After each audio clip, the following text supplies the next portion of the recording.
Today in the Spotlight, how Foodbank Australia is working with the entire food and grocery industry in sourcing food and donations to fight hunger. What would you do? Spend your last $50 so you can put food on the table, or put just enough petrol in the car to visit your granddaughter who lives over an hour away?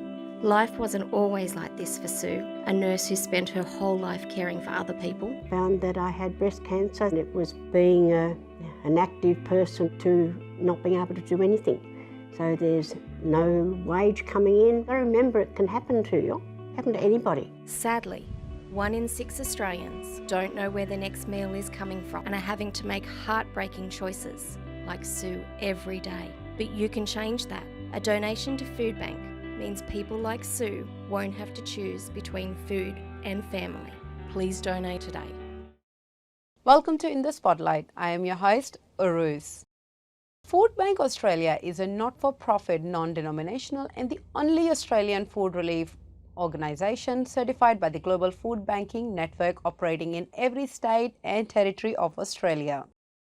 The Global Food Banking Network was founded in 2006 by Bancos de Alimentos de Mexico, which now connects and empowers organizations in more than 30 countries that together rescue more than 1 billion pounds of food annually to feed 9 million people.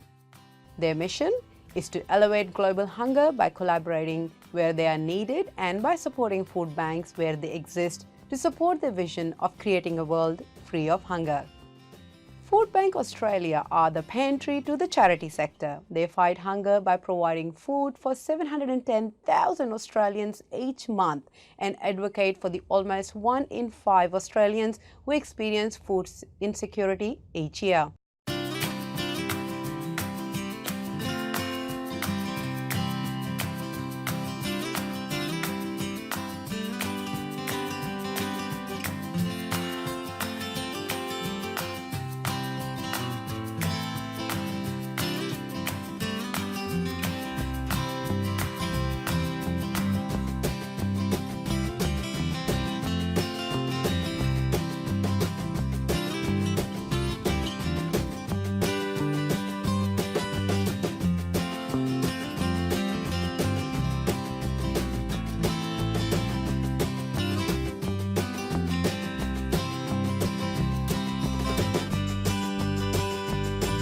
Oh my God, they love them. It's fantastic, it's appreciated, it's really generous. A lot of toilet paper is spectacular. Most of the people who come through here have nothing, and so this gives them a really beautiful start.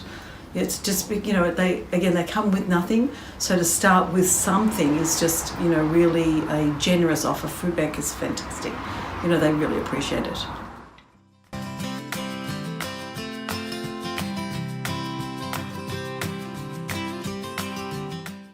Food insecurity is a massive problem that can't be solved without requiring a big coordinated response, which is why Foodbank relies on countless partners to do so. The national and state-based teams at Foodbank work with the entire food and grocery industry, including farmers, wholesalers, manufacturers and retailers to source food and capture donations. They also collaborate with suppliers, manufacturers and transporters to produce key staple foods that don't come in sufficient quantities via the rescue channels. For food distribution, Foodbank relies on an army of volunteers to pick, pack and get the food to where it's needed. They work closely with 2,600 charity partners and 2,000 schools across Australia who use the food in their relief programs. In spite of the best efforts, Foodbank estimates that they will need 50% more food to provide enough for all the people seeking assistance. Did you know that in Victoria, 57% of charities report an increase in the number of people seeking food relief? That means 12,271 people in Victoria alone seeking food relief can't be assisted each month, and that 35% food is required to meet their current demand. I'd like to extend my gratitude to everybody out there who has donated, to realise that you are making a difference. Doesn't matter how big or how small your donation was, you are making a difference to people out there like myself and my children, and that we appreciate your generosity, and I'm sure Food Bank appreciate your generosity as well.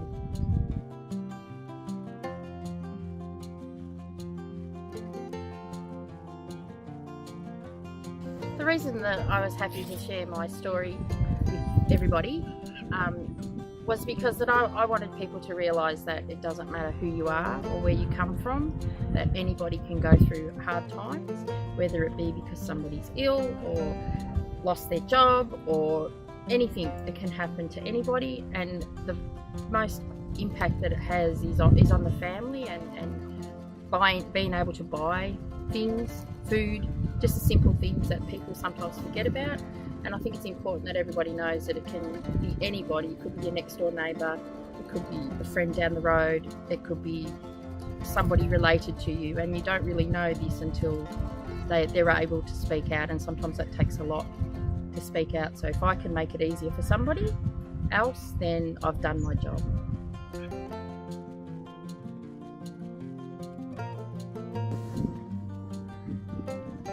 You're going to make me cry in a minute.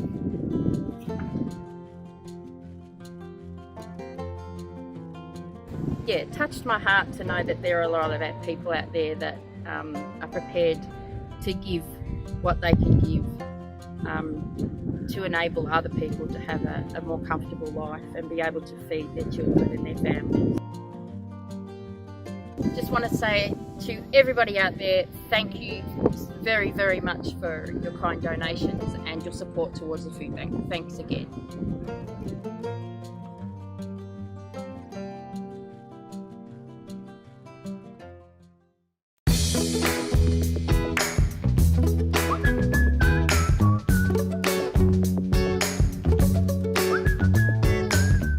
My name's Anna Duncan and I'm currently the principal at our lovely school, Eagle Point Primary School. Our Eagle Point Breakfast Club started with just 1 day a week, and then we did introduce it very quickly to 2 days a week.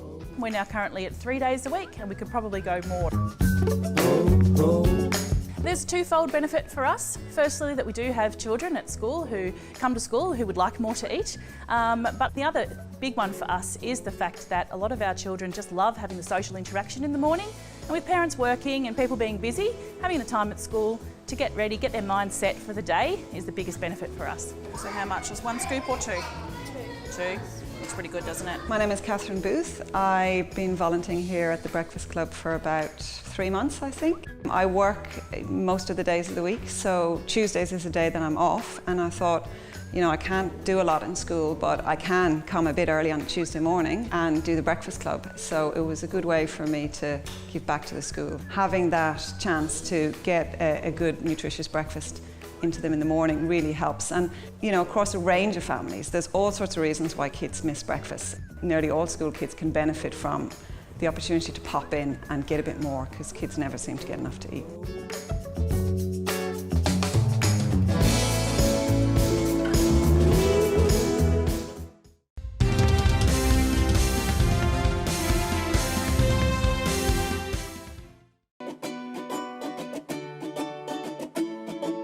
Hi, my name's Ross Dullard. I'm the Assistant Principal at Northern Bay College Hendy Street campus. We have a beautiful school here in Corio. We have an extremely diverse demographic of students and families.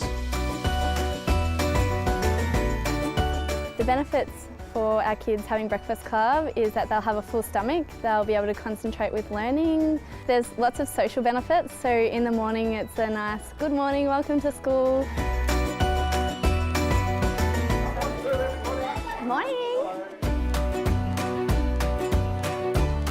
Bendigo Bank's point of difference is about community and getting involved with community as well as giving back to community. This is why our team have become involved in helping the school to give the children breakfast in the morning. It does make you feel really great inside that you're actually doing something to help someone else. Basically anything we need, Food Bank have been really supportive with. There's not really many hard things about Breakfast Club. It's super easy. Once we were in a routine, it just runs.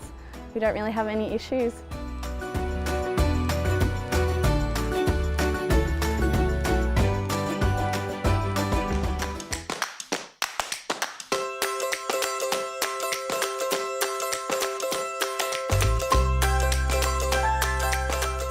The Breakfast Club actually is a great environment that provides obviously breakfast for the young people. They come in before school starts and they've got the opportunity to interact with the other kids, with us and with the other volunteers that come along.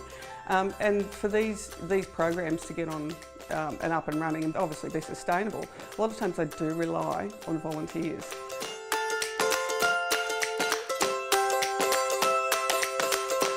I saw it in the paper advertised that they were looking for volunteers and I thought, oh, I could do that. So I rang up and went from there. Yeah, I am retired and I do have 6 grandchildren and 3 great-grandies, but they all live down Melbourne. So it's like a grandparent fix, a granny fix, yeah. I've been volunteering here at the Breakfast Club for about 3 months, I think. Tuesdays is a day that I'm off, so it was a good way for me to give back to the school. I'm a retired secondary school teacher. My wife, she came home with a leaflet and I thought Breakfast Club suited me, so I volunteered. Bendigo Bank's point of difference is about community and getting involved with community as well as giving back to community. This is why our team have become involved in helping the school to give the children breakfast in the morning.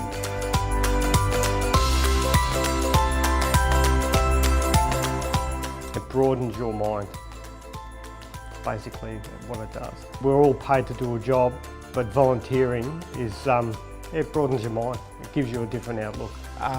Word of advice for other people who are considering, do it. Schools need your help. Go and speak to your local schools, anywhere that you're at.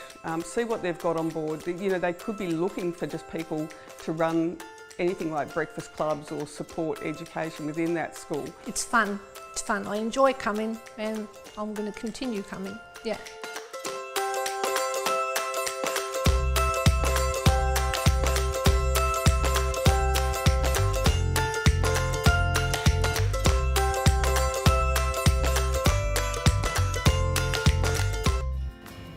Hi, my name is Susan and I've been at Food Bank since mid-January and I'm really enjoying it. It's a great place to volunteer and my special talent is going to art galleries, which I really enjoy. My name's Roscoe. I've volunteered at Food Bank since 2010. I love to talk to people, that's why I come here.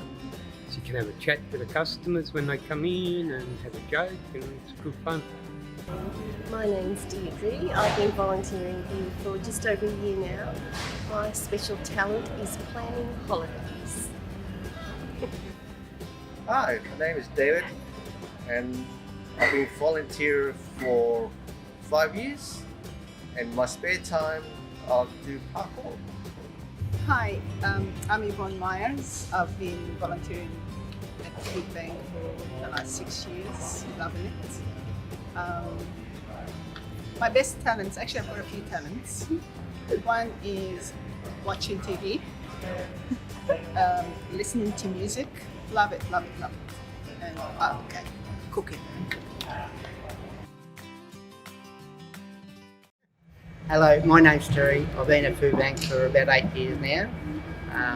In my past I did a lot of ballroom dancing and do ballroom dancing occasionally now.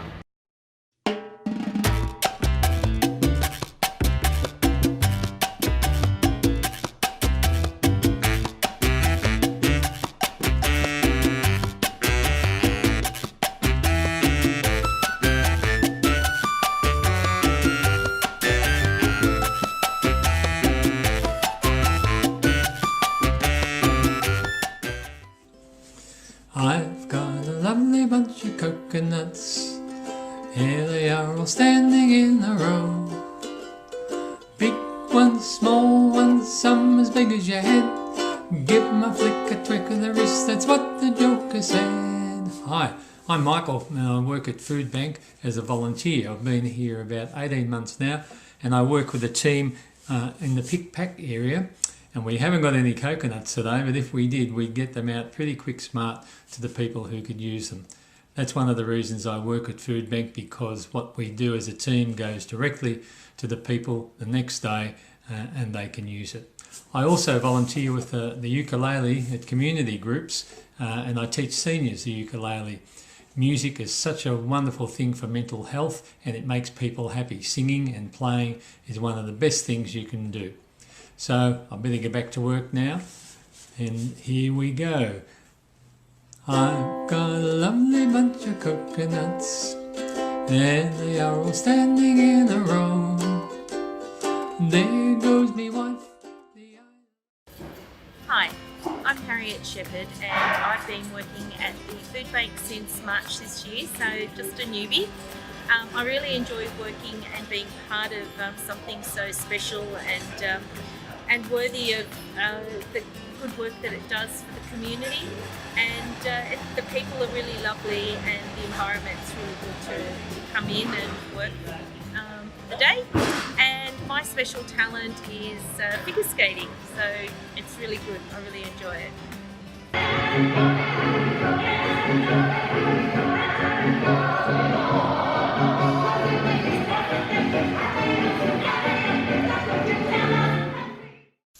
Hi, my name's Chase. I've been a food bank volunteer for a couple of months now. I do it for the same reasons I did it back home. It's a good sense of community. It's a nice place to go. Everyone's there for kind of the same reasons, and it's kind of selfishly selfless in a way because you feel good leaving there. One of my hobbies is guitar.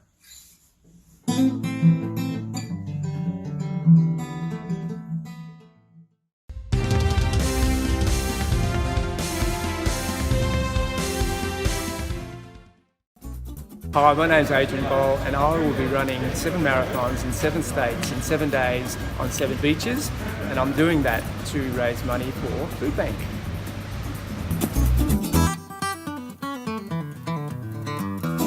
First marathon will be run in Darwin, Northern Territory, on the 6th of June this year.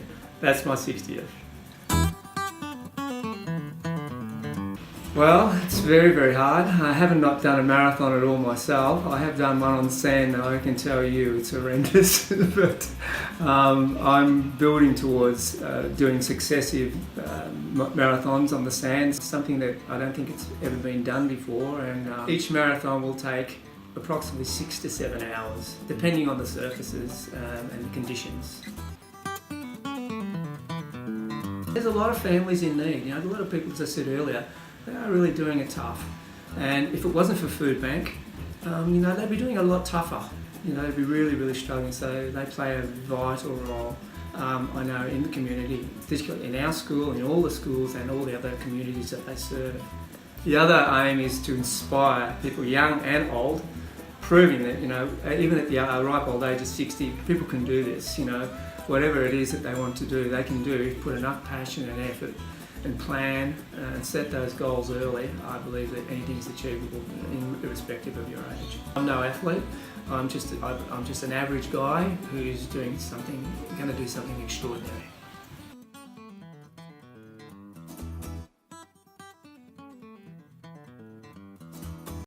Congratulations. Thank you. How do you feel? Relieved. It's been an awesome journey. It's emotional. So, yeah. We're all really proud of you, and we thank you for everything that you've done for Food Bank.